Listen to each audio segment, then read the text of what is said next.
Good morning. It is like 8:30 a.m. and I am on Redondo Beach taking a walk. It's like, let's see, let me quiz myself. What day is it? The day after Christmas Day. So December 26th, right? Yeah. 2023. I just kind of had to process something that's been going through my mind today. This long ass draw, like, is so long. It's like the top is like as long as my actual cup. So, as usual, I've been diving into exploring a lot of history, a lot of culture, a lot of ideas about a lot of things, and it just like crossed my mind today that I know we're like on this cancel culture trip, or at least societally we are, and we're finding out that a lot of history that we've been taught isn't actually real or correct, or it didn't happen the way it was written. And so we're kind of like rewriting history right now. Don't post it on YouTube. But,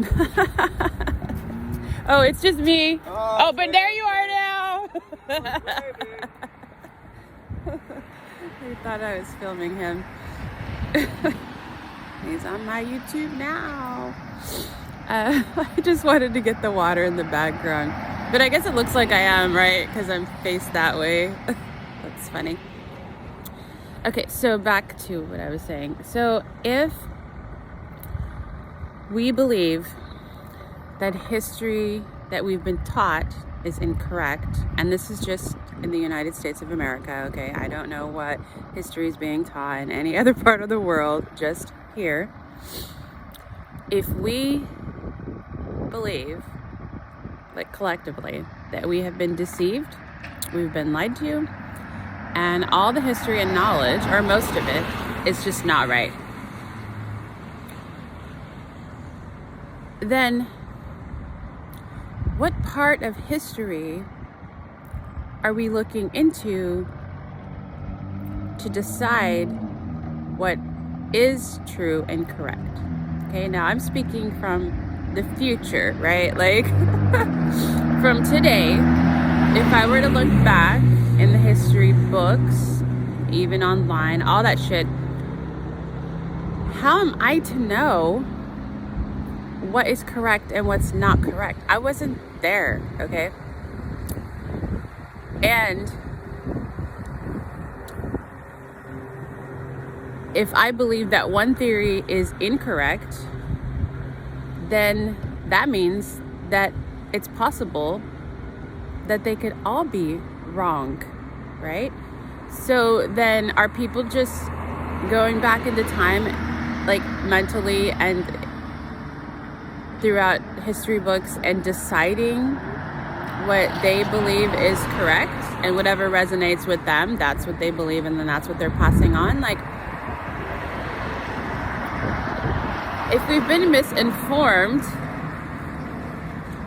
isn't it kind of too late to decide what was right and what was wrong? I mean, how do we choose? You know, like that, I guess from a research standpoint, it's not like all those things had citations and shit. Those were just travelers, people traveling, depicting things from their lens or from their level of understanding or lack of understanding, and them writing it down and then sharing what they thought or what they saw, and then people centuries later just deciding to believe that, right? They just took everything as fact. There was no like prove it, I'm gonna go to that country and see for myself. Yeah, right. Like, people would die making those trips. So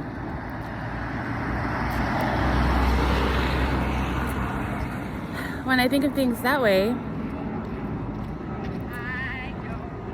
I think further and wonder, why does looking so far into the past matter, first of all, so much for here and now? And I say that because what I have been learning or focusing on, or telling people even, and what resonates with me, right? So what I believe that I've been sharing based off of what resonates with my soul is that, and from working in mental health, is that if you're stuck in the past, you're creating the energy of depression, sadness, regret, anger, right? You're stuck on all these low vibrational energies. And then if you're projecting too far into the future, then you're creating fear and anxiety. And that the key is to be present right now. If I bring my mind to today, right now, this very moment, and not think about the past, how I messed up, or how we as a society messed up, and I don't project into the future and try to predict how I'm gonna fuck up in the future and how society is gonna fuck up in the future, and I just sit here now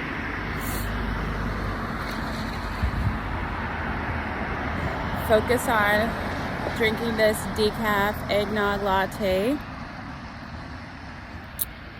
and bringing myself back to now and take this wonderful, beautiful walk. I'm not worried about the past or the future, and none of that is affecting me right now in this moment. I'm not saying that people that have lived through traumatic pasts in that moment, that those moments were not horrible or terrifying, right? Or if I was like kidnapped, being tortured in a dungeon somewhere underneath the ocean, that this practice would be easy, right? I'd be like, okay, don't think about the future, don't think about that. Be here now with this pain, right? But right now, in this moment, I don't have to worry about that. That's not happening to me right now. If that were happening to me, then I think my mind would automatically take control and my fight or flight or fawn system would kick in, and then I would just like probably want to block that part of my life off. Right? So my mind and body would just go into autopilot, and I can't even tell you where I would be focusing my energy. And it would be really hard in that very moment to not be present here and now with that amount of pain and torture, right? Would it change the situation? I don't know. I haven't experienced it, so I'm not even going to speculate. But as it sounds, here, now, in my life, based on my decisions, I have ended up with a fucking pumpkin. No.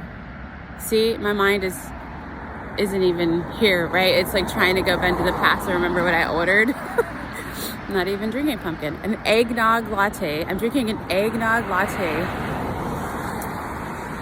And I'm taking a walk on the water.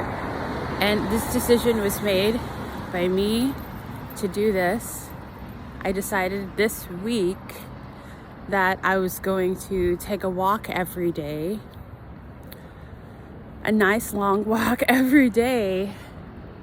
I get 10 days off of work, so I don't want to just sleep in and sleep my life away like I have been for the last couple years. I want to make a change, right?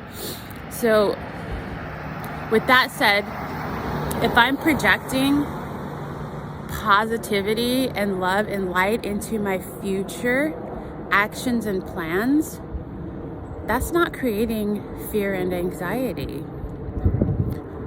That's creating hope and inspiration. And that's actually making me feel good to come up with a plan for something that I want to do that's positive. I'm not dreading something that's making my life miserable.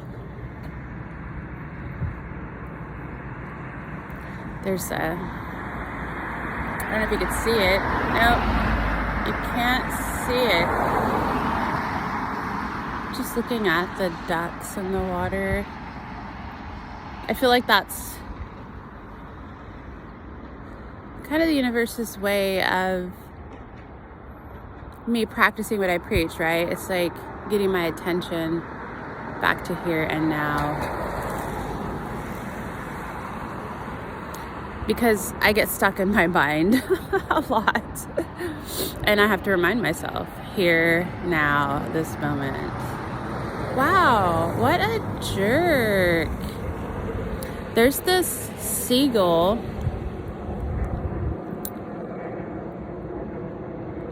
And it's, I've seen it do this twice already. There's a duck, I think it's a duck, that is coming out of the water. And as soon as, oh look, watch, you're not gonna be able to see it. Oh! Maybe they're playing a game. Oh yeah, you can't see it. So the duck is underwater, and as soon as it comes out of the water, the seagull goes and pounces on it, and so it ducks underneath, like they're playing cat and mouse. Okay, I'm gonna videotape that.